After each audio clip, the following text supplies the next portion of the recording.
एक समय की बात है।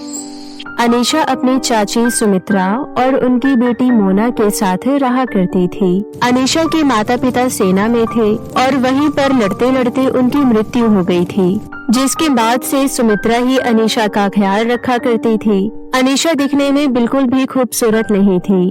उसका रंग दबा हुआ था और उसके चेहरे पर कई तरह से दाग धब्बे थे, जिस वजह से मोना उसका हमेशा मजाक बनाया करती थी। मोना को अपनी खूबसूरती पर बहुत घमंड था। वो दिखने में बहुत सुंदर थी, इसलिए वो हमेशा ही अनीशा को बदसूरत होने का एहसास कराती रहती थी। माँ, मैंने आपको कितनी बार कहा है मुझे इस अनीशा के साथ कहीं बाहर मत भेजा करो। मैं जहाँ भी जाती हूँ लोग इसकी वजह से मेरा मजाक बनाते हैं। मुझे नहीं जाना इसके साथ कहीं भी। समझाया तो मैंने भी तुम्हें कितनी बार है कि ऐसी बातें अपने दिमाग में मत लाया करो। गोरा काला खूबसूरत बदसूरत जैसा कुछ नहीं होता। इंसान का मन से अच्छा होना जरूरी होता है। और हाँ, बाजार जाना जरूरी है। और अगर मेरी तबीयत ठीक होती तो मैं खुद ही चली जाती। चाची, आप चिंता मत कीजिए, मैं अकेली बाजार चली जाऊंगी। वैसे भी आपने पर्ची पर सारा सामान तो लिख ही दिया है, मैं सारा सामान ले आऊंगी। पर बेटा, तू अकेले कैसे जाएगी? चाची, मैं आपके साथ पिछली बार बाजार गई थी और मुझे रास्ता याद है। आप चिंता मत कीजिए, मैं चली जाऊंगी। अब माँ के आगे ज्यादा महान बनने की जरूरत नहीं है। चल, मैं आ रही हूँ, पर हाँ, मुझसे 2 कदम पीछे ही चलना। इसी तरह मोना हमेशा अनीशा को खुद से दूर ही रखा करती थी। धीरे धीरे समय बीतता है और दोनों बहनें बड़ी हो जाती है और दोनों ही अपना कॉलेज पूरा कर लेती है।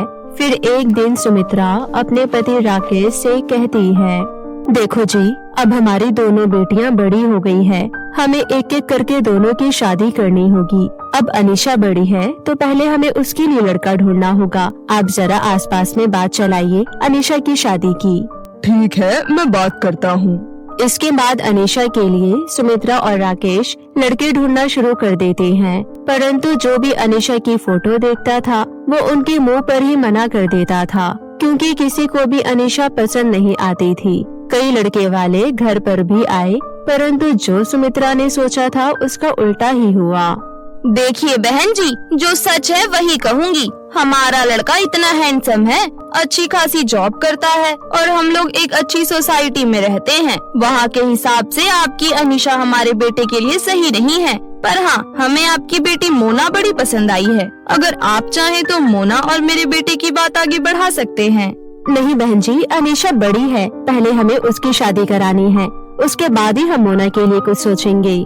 इसके बाद लड़के वाले वहाँ से चले जाते हैं। अनीशा दुखी होकर अपने कमरे में चली जाती है, परंतु मोना हंसते हुए वहाँ से निकल जाती है। धीरे धीरे समय ऐसे ही बीत रहा होता है। एक दिन अनीशा, मोना और सुमित्रा एक मॉल गए होते हैं।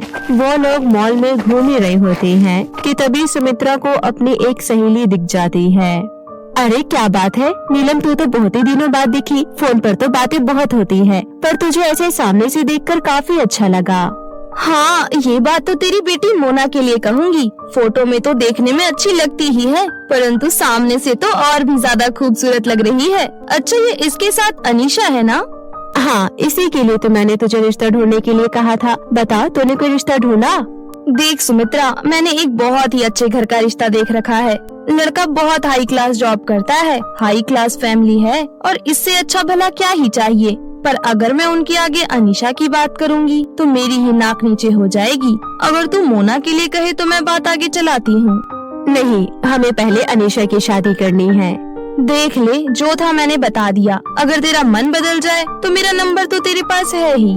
ऐसा कहकर नीलम वहाँ से चली जाती है। अनीशा और मोना भी ये सब बातें सुन रही थी। इसके बाद वो लोग जल्द ही घर आ जाते हैं और अनीशा अपने कमरे में चली जाती है, परंतु मोना सुमित्रा से बात करने लग जाती है।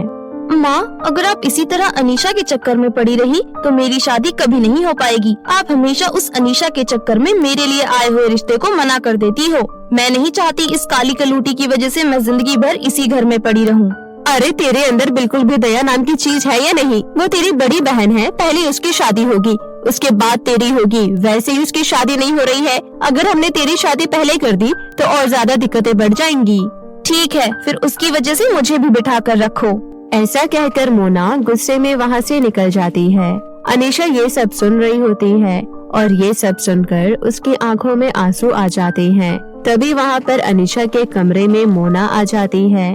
कुछ चाहिए था क्या?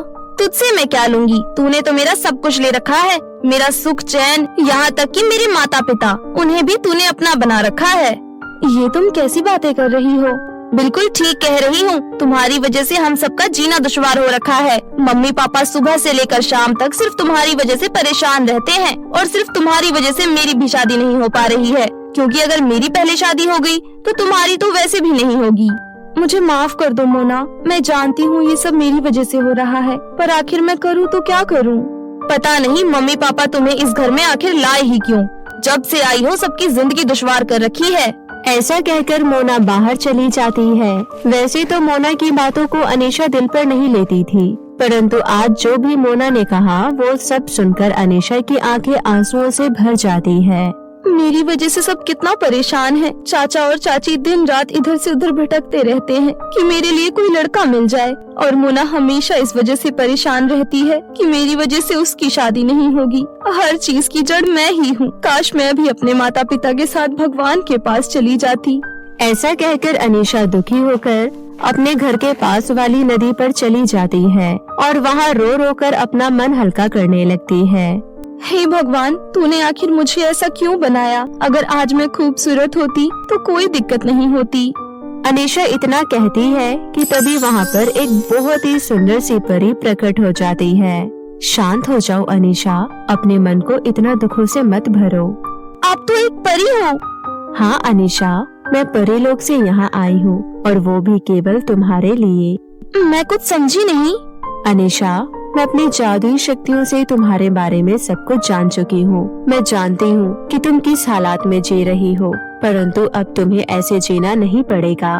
ऐसा कहकर परी अपनी छड़ी घुमाती है और वहाँ पर एक जादुई फेस क्रीम प्रकट हो जाता है। परी उस जादुई फेस क्रीम को अनीशा को देते हुए कहती है, अनीशा, ये परीलोक की जादुई फेस क्रीम है। इसे आंख बंद करके 3 बार चेहरे पर लगाने से तुम हमेशा हमेशा के लिए अत्यंत सुंदर हो जाओगी। परंतु ध्यान रहे, अगर तुमने इसे 3 बार से ज्यादा या 3 बार से कम लगाया तो इसका असर बिल्कुल उल्टा हो जाएगा। आपका बहुत बहुत धन्यवाद परी जी, आपने मेरी बहुत बड़ी सहायता की है। अब इस जादुई फेस क्रीम की सहायता से मेरा जीवन शायद थोड़ा सरल हो जाएगा। इसके बाद परी अनीशा को आशीर्वाद देकर वहाँ से चली जाती है। अनीशा परी के कहे अनुसार उस जादुई फेस क्रीम को 3 बार अपने चेहरे पर लगाती है और फिर वो जैसे ही अपने आप को नदी में देखती है तो वो खुशी के मारे उछल पड़ती है। वो सच में बहुत ज्यादा सुंदर दिखने लग गई थी। अनीशा उस जादुई फेस क्रीम को घर ले आती है। फिर सुमित्रा की नजर जैसे ही अनीशा पर पड़ती है तो वो हैरान रह जाती है। तभी मोना भी वहाँ आ जाती है। अनीशा, ये कैसा चमत्कार है? तुम इतनी खूबसूरत कैसे हो गई? इसके बाद अनीशा अपनी सारी कहानी सुमित्रा और मोना को बताती है। अनीशा, तुम मेरे लिए पहले भी खूबसूरत थी और अब भी, परंतु अब तुम खुश हो तो मुझे तुम्हें देखकर अच्छा लग रहा है। हमेशा ऐसी ही खुश रहो। ऐसा कहकर सुमित्रा वहाँ से चली जाती है। सुमित्रा के जाने के बाद मोना कहती है, लाओ अनीशा, ये जादुई फेस क्रीम मुझे दो, मैं भी इसका इस्तेमाल करना चाहती हूँ। मोना, तुम तो पहले से ही बहुत ज्यादा सुंदर हो, तुम्हें इसकी जरूरत नहीं है। मुझे पता है मुझे किसकी जरूरत है और किसकी नहीं। ऐसा कहकर मोना अनीशा के हाथ से वो जादुई फेस क्रीम छीनकर अपने कमरे में चली जाती है और दरवाजा बंद कर लेती है। मोना, मेरी बात सुनो, तुम्हें उस जादुई फेस क्रीम का इस्तेमाल करना नहीं आता है। मेरी बात सुन लो, फिर चाहे तुम उसका इस्तेमाल कर लेना। अनीशा काफी देर तक आवाज लगाती रहती है, परंतु मोना अनीशा की एक नहीं सुनती। वो अनीशा की बच्ची समझ रही थी कि वो मुझसे ज्यादा खूबसूरत हो जाएगी, पर मैं ऐसे होने नहीं दूंगी। मैं इस जादुई फेस क्रीम को लगाकर उससे भी ज्यादा खूबसूरत हो जाऊंगी। ऐसा सोचकर मोना उस जादुई फेस क्रीम को खोलती है और उसे अपने चेहरे पर लगा लेती है। कुछ देर तक तो कुछ नहीं होता, परंतु फिर मोना का चेहरा काला पड़ना शुरू हो जाता है और उसके चेहरे पर कई तरह के दाग धब्बे भी उभर आते हैं। ये देखकर मोना चिल्ला पड़ती है, हे भगवान, ये क्या हो गया? मेरा ये खूबसूरत चेहरा ऐसे काला कैसे पड़ गया? इसके बाद मोना चिल्लाते हुए दरवाजा खोलती है। आखिर तुमने मुझे ये कौन सी क्रीम दी है? इसे लगाते ही मेरा चेहरा इतना बदसूरत हो गया। तुमने जरूर मेरे साथ कोई मजाक किया है। मैंने कोई मजाक नहीं किया है। मैंने तो तुम्हें इतना समझाने की कोशिश की, इतनी देर तक चिल्लाई कि तुम बात सुन लो, पर तुमने मेरी एक नहीं सुनी। ये क्रीम तब ही काम करती है जब इसे 3 बार आंख बंद करके चेहरे पर लगाया जाए, परंतु तुमने इसे किसी अलग तरीके से लगाया होगा, इसलिए तुम्हारे साथ ये हो गया। पर ये सब अब ठीक कैसे होगा? तभी उस जादुई फेस क्रीम में से आवाज आती है, मोना, तुमने अनीशा की बदसूरती का बहुत मजाक बनाया है। बाहर वाले तो उसका मजाक बनाते ही थे, परंतु तुमने उसके साथ खड़े रहने की जगह उसका मजाक बनाया। अब तुम्हारी यही सजा है कि तुम इसी चेहरे के साथ पूरे 1 साल तक रहोगी। तब तुम्हें अनीशा के दुख का पता चलेगा और उसकी तकलीफ समझ में आएंगी। ऐसा कहकर वो जादुई क्रीम वहाँ से गायब हो जाती है और मोना को उसके किए की सजा मिल जाती है। कुछ ही दिन इस तरह से रहने पर मोना की अकल भी ठिकाने आ जाती है और वो अनीशा से माफी मांगती है। जो अनीशा हमेशा हर किसी की आंखों में खटकती थी, अब वो सबको पसंद आने लग जाती है और फिर कुछ ही दिनों में अनीशा के लिए एक अच्छा सा रिश्ता आता है और एक बड़े अच्छे घर में अनीशा की शादी हो जाती है और वो खुशी खुशी रहने लग जाती है। एक समय की बात है, एक छोटे से शहर में नंदिनी अपने माता पिता के साथ रहा करती थी। नंदिनी दिखने में थोड़ी सांवली थी, परंतु उसके नयन नक्श बहुत ही सुंदर थे। नंदिनी की ईशा नाम की एक सहेली भी थी। नंदिनी और ईशा हमेशा एक दूसरे के साथ रहती थी और एक दूसरे का हर चीज में साथ देती थी। समय इसी तरह से गुजर रहा था। एक दिन जब नंदिनी और ईशा स्कूल से घर आ रही होती है, तभी नंदिनी की नजर दीवार पर लगे एडवर्टाइजमेंट पर जाती है, जिस पर लिखा होता है कि 1 हफ्ते बाद उनके शहर में एक ब्यूटी कंपटीशन होने वाला है। ये देखकर वो बहुत खुश हो जाती है। देख ईशा, इस एडवर्टाइजमेंट पर लिखा है कि हमारे शहर में कुछ दिनों में एक ब्यूटी कंपटीशन होने वाला है। मुझे इसमें पार्टिसिपेट करने का बहुत मन है। ये तो बहुत अच्छी बात है। वैसे भी तेरा लुक बिल्कुल एक मॉडल जैसा है। तेरा फेस कट किसी मॉडल से कम नहीं है। पर क्या? मेरा रंग बहुत ही सांवला है और साथ ही साथ मुझे मेकअप करना भी नहीं आता। अरे यार, तू कैसी बात करती है? इस जमाने में कोई रंग नहीं देखता। तूने शायद बड़ी बड़ी मॉडलों को नहीं देखा है। उनका रंग तो तेरे से भी ज्यादा काला होता है, परंतु उन लोगों का फेस कट और उनके स्किल्स की वजह से ही वो इस मुकाम पर पहुंचती है। इसलिए अपने रंग की चिंता करने की जरूरत नहीं है। और रही बात मेकअप की, तो वो तुझे मैं करना सिखा दूंगी। ईशा की ये बात सुनकर नंदिनी बहुत खुश हो जाती है और फिर अपनी माँ से कुछ पैसे लेकर वो ईशा के साथ मेकअप की शॉपिंग करने चली जाती है और फिर मेकअप का सामान खरीदकर ईशा के घर पर आ जाती है। देख नंदिनी, मैं तुझे एक एक करके मेकअप प्रोडक्ट के नाम बताती जाऊंगी और ये भी बताऊंगी कि उसे कैसे लगाना है और कितना लगाना है। ठीक है? ठीक है। देख, इसे प्राइमर कहते हैं। किसी भी तरह का मेकअप करने से पहले इसे चेहरे पर लगाया जाता है ताकि चेहरा पूरे तरीके से इवन हो जाए। और उसके बाद ये फाउंडेशन है जिसे चेहरे पर लगाया जाता है। इसी तरह एक एक करके ईशा नंदिनी को सारे मेकअप प्रोडक्ट के बारे में बताती जाती है और साथ ही साथ उसे कैसे और किस तरह यूज करना है ये भी वो नंदिनी को बताती रहती है। 1 घंटे बाद ईशा सारे मेकअप प्रोडक्ट लगाकर नंदिनी का बहुत सुंदर सा मेकअप कर देती है। जब नंदिनी खुद को देखती है तो वो हैरान रह जाती है। ईशा, क्या सच में ये मैं हूँ? मैं तो खुद को ही पहचान नहीं पा रही हूँ। सच में ये मेकअप तो बहुत ही कमाल की चीज है। वो तो है, और अगर तो इसे अच्छे से करना सीख लेती है तो शायद तू मुझसे भी अच्छा मेकअप करना सीख जाए और फिर तुझे मेरी जरूरत भी नहीं पड़ेगी। तेरी जरूरत तो मुझे हमेशा पड़ेगी, समझी मेरी बुद्धू फ्रेंड। अच्छा, अब मैं चलती हूँ, माँ घर पर इंतजार कर रही होंगी। इसके बाद नंदिनी घर चली जाती है और फिर खाना पीना खाकर सो जाती है। परंतु जैसे ही वो सुबह उठती है और अपने चेहरे को आईने में देखती है तो उसकी चीख निकल जाती है। अरे, ये मेरे चेहरे को क्या हो गया? इस पर इतने सारे दाने और ये रेडनेस कहाँ से आ गई? मुझे अभी के अभी ईशा को कॉल करना चाहिए। इसके बाद नंदिनी ईशा को कॉल लगाती है और उसे अपने घर पर बुलाती है। अरे नंदिनी, ये तेरे चेहरे को क्या हो गया? कल तूने जो मेकअप किया था उसके बाद मेरे चेहरे का ये हाल हो गया। अच्छा एक बात बता, तूने रात को सोने से पहले अपना मेकअप उतारा था? नहीं। यही तूने गलती कर दी। मेकअप को हमेशा रात को उतार कर सोना चाहिए, नहीं तो ये हाल हो जाता है। अब जो हो गया सो हो गया। अब ये सब ठीक कैसे होगा? कंपटीशन में कुल मिलाकर 2 दिन बचे हैं और मेरे चेहरे का ये हाल है। ना जाने अब क्या होगा। तू चिंता मत कर, मैं तुझे एक घरेलू लेप बना कर देती हूँ। उसे सुबह और शाम लगाकर 1 घंटा छोड़ देना, उससे तुझे जरूर आराम पड़ेगा। नंदिनी ईशा की बात मानती है और वो लेप लगाना शुरू कर देती है। धीरे धीरे उसके दाने तो कम हो जाते हैं, परंतु उसके चेहरे पर से दाग नहीं जाते और उसे उसी हालत में मेकअप करके कंपटीशन में जाना पड़ता है।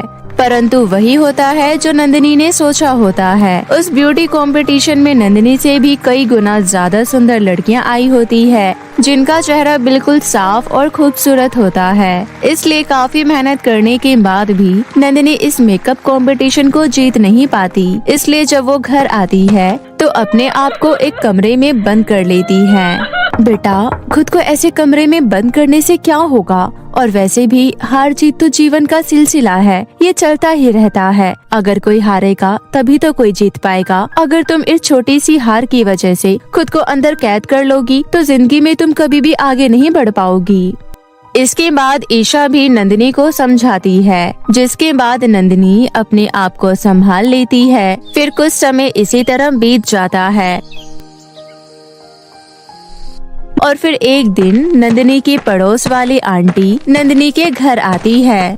बहन जी, आज मैं आपके लिए बहुत बड़ी खुशखबरी लेकर आई हूँ। खुशखबरी? कैसी खुशखबरी? अरे बहन जी, आपने कहा था ना नंदिनी के लिए कोई अच्छा सा रिश्ता ढूंढने के लिए, तो समझिए अब आपकी चिंता मैंने दूर कर दी है। मैंने नंदिनी के लिए एक बहुत अच्छा रिश्ता ढूंढा है। लड़का MNC कंपनी में जॉब करता है और उसका स्वभाव बहुत ही अच्छा है। साथ ही साथ सास का भी स्वभाव बहुत अच्छा है। वो नंदिनी को बहू की तरह नहीं बल्कि बेटी की तरह रखेगी। ये तो बहुत अच्छी बात है। इसके बाद नंदिनी की माँ और उसका बाकी परिवार लड़के के परिवार से मिलता है। लड़के और लड़की दोनों के परिवार को भी एक दूसरे का रिश्ता पसंद आ जाता है और फिर एक अच्छा सा मुहूर्त देखकर नंदिनी और विवेक की शादी कर दी जाती है। नंदिनी काफी समझदार थी, इसलिए उसे अपने ससुराल में ज्यादा परेशानी नहीं होती। वो जल्द ही अपने ससुराल के माहौल में ढल जाती है। ये लीजिए माँ जी, चक्कर बताइए कैसा बना है। ये क्या है बहू? माँ जी, आज मैंने गुजरात की सबसे फेमस डिश ढोकला ट्राई किया है। आप एक बार खा के बताइए कैसा बना है। नंदिनी की सास नंदिनी के द्वारा बनाया गया ढोकला चख कर देखती है और खुशी से कहती है, क्या बात है बहू, ये ढोकला तो बहुत स्वादिष्ट बना है और इसके साथ में जो ये हरी वाली पुदीने की चटनी है, वाह, इसे खाकर तो मजा ही आ गया। जरूर मैंने पिछले जन्म में मोती दान किए होंगे जो मुझे तेरी जैसी बहू मिली है, वरना बाकी बहुएं तो अपनी सास को खिचड़ी और दलिया खिलाती है और यहाँ मेरी बहू मुझे नए नए पकवान बनाकर खिलाती है। माँ जी, मैंने भी जरूर अच्छे कर्म किए होंगे, तभी मुझे आप जैसी सास मिली है, वरना बाकी घरों में तो सास बहू को बहू नहीं बल्कि जानवर समझती है और आप मुझे बहू नहीं बल्कि अपनी बेटी मानती हैं। समय इसी तरह बीत रहा होता है। नंदिनी और नंदिनी की सास एक दूसरे के साथ हंसी खुशी से रह रही होती है कि तभी एक दिन नंदिनी की सास की पड़ोसी डिम्पल जी नंदिनी के घर पर आती है। क्या बात है विवेक की मम्मी, बहू के साथ बड़ी खुश दिखाई दे रही हो। अरे बहू इतनी अच्छी है तो खुशी दिखाई दूंगी ना। सुना है तेरे बेटे की भी शादी हो गई है, तू बता तेरी बहू कैसी है? अरे मेरी बहू तो बहुत सुंदर है, बल्कि अभी जो हफ्ते भर के अंदर शहर में ब्यूटी कंपटीशन होने वाला है उसमें भी मेरी बहू ने पार्टिसिपेट किया है और मुझे पता है कि इस ब्यूटी कंपटीशन में मेरी बहू ही जीतेगी। अरे ऐसा लग रहा है कि तू मुझे चैलेंज कर रही है। अब देख, ये तो तेरी सोच है, पर अगर मैं तुझे चैलेंज कर भी रही होती तब भी तू हार जाती, क्योंकि मेरी बहू के आगे तेरी बहू चाय कम पानी है। ये बात सुनकर नंदिनी की सास खड़ी हो जाती है और कहती है, अगर ऐसा है तो अब इस ब्यूटी कंपटीशन में मेरी बहू भी भाग लेगी और तू देख लेना, इस ब्यूटी कंपटीशन को मेरी बहू ही जीतेगी और तेरा जो ये घमंड है ना, धरा का धरा रह जाएगा। वो तो देखते हैं। ऐसा कहकर डिम्पल जी वहाँ से चली जाती है। माँ जी, आपने डिम्पल आंटी का चैलेंज एक्सेप्ट क्यों कर लिया? आप तो जानती हैं कि डिम्पल आंटी की बहू बहुत सुंदर है, साथ ही साथ उसने पार्लर का कोर्स किया हुआ है, उसे बहुत सुंदर मेकअप भी आता है। और यहाँ दूसरी मैं, जिसको ना तो ढंग से मेकअप करना आता है और ना ही शक्ल सूरत अच्छी है। बेटा, मैंने घाट घाट का पानी पिया है। कुछ भी करने से पहले मैं 10 बार सोचती हूँ। तू मेरे साथ आ, तुझे एक कमाल की चीज दिखाती हूँ। ऐसा कहकर नंदिनी की सास उसे अपने कमरे में ले जाती है और फिर वो अपनी अलमारी से एक छोटा सा बक्सा निकालती है। इस बक्से में क्या है माँ जी? बेटा, इस बक्से में वो चीज है जिसके बारे में कोई सोच भी नहीं सकता। ऐसा क्या है इसमें? इसके अंदर एक जादुई मेकअप किट है जो मुझे मेरी सास ने दी थी। इस जादुई मेकअप किट को कोई भी अपने चेहरे पर लगा ले तो वो आम इंसान से 10 गुना ज्यादा खूबसूरत दिखने लगता है। और 10 गुना का मतलब तो तुझे पता ही होगा। क्या बात है माँ जी, क्या आप सच कह रही हैं? मुझे तो आपकी बात पर विश्वास ही नहीं हो रहा। बेटा, अगर अभी भी मैं ये मेकअप लगा लूँ ना तो किसी भी जवान लड़की से ज्यादा सुंदर लगूंगी। और अगर तुझे विश्वास नहीं है तो इस मेकअप को अपने चेहरे पर लगा कर देख, दूध का दूध और पानी का पानी हो जाएगा। अपनी सास की बात मानकर नंदिनी उस मेकअप को अपने चेहरे पर लगाती है और तभी वहाँ पर विवेक आ जाता है। विवेक की नजर जैसे ही नंदिनी पर पड़ती है तो वो बुत बनकर एक ही जगह पर खड़ा रह जाता है। क्या हो गया विवेक जी, आप मुझे इस तरह क्यों देख रहे हैं? नंदिनी, क्या ये सच में तुम हो? ये किस तरह का सवाल है? सच में नंदिनी, तुम बहुत खूबसूरत लग रही हो। इतनी खूबसूरत तो तुम हमारी शादी के वक्त भी नहीं लग रही थी। काला टीका लगा लो, कहीं तुम्हें किसी की नजर ना लग जाए। ऐसा कहकर विवेक अपने कमरे में चला जाता है। देख लिया ना मोना, सोच अगर अब तू एक सुंदर सी ड्रेस के साथ इस मेकअप को अच्छे से लगाकर तैयार हो जाए तो बाकी लोगों का क्या हाल होगा। मैं समझ गई माँ जी, सच में तुसी ग्रेट हो। इसके बाद नंदिनी ब्यूटी कंपटीशन वाले दिन एक अच्छी सी ड्रेस पहनकर और जादुई मेकअप किट के मेकअप का इस्तेमाल करके ब्यूटी कंपटीशन में जाती है। वैसे तो डिम्पल जी की बहू भी दिखने में कोई कम नहीं लग रही थी, परंतु मेकअप किट के जादू की वजह से नंदिनी के आगे कोई नहीं टिक पाता और नंदिनी सबको पछाड़कर फर्स्ट पोजीशन हासिल कर लेती है और कंपटीशन जीत लेती है। कंपटीशन जीतने पर नंदिनी को एक ट्रॉफी और प्राइज मनी दी जाती है, जिसे देखकर नंदिनी की सास बहुत खुश होती है। वो लोग कंपटीशन रूम से बाहर आ रहे होते हैं कि तभी नंदिनी की सास की नजर डिम्पल जी और उसकी बहू पर पड़ जाती है। क्या हुआ डिम्पल जी, आपका चेहरा इतना उतरा हुआ क्यों है? देखा, इसलिए कहते हैं कि ज्यादा घमंड करना अच्छा नहीं होता। माना आपकी बहू बहुत सुंदर है, इसका मतलब ये थोड़ी है कि आप अपनी बहू का घमंड करके पूरे मोहल्ले में घूमेंगी। नंदिनी की सास की ये बात सुनकर डिम्पल जी अपना मुंह बनाकर वहाँ से चली जाती है। इसके बाद नंदिनी घर आकर अपनी जीती हुई ट्रॉफी विवेक के हाथ में रख देती है, जिसे देखकर विवेक भी बहुत खुश होता है और आखिरकार इस कंपटीशन से नंदिनी के बचपन का सपना भी पूरा हो जाता है।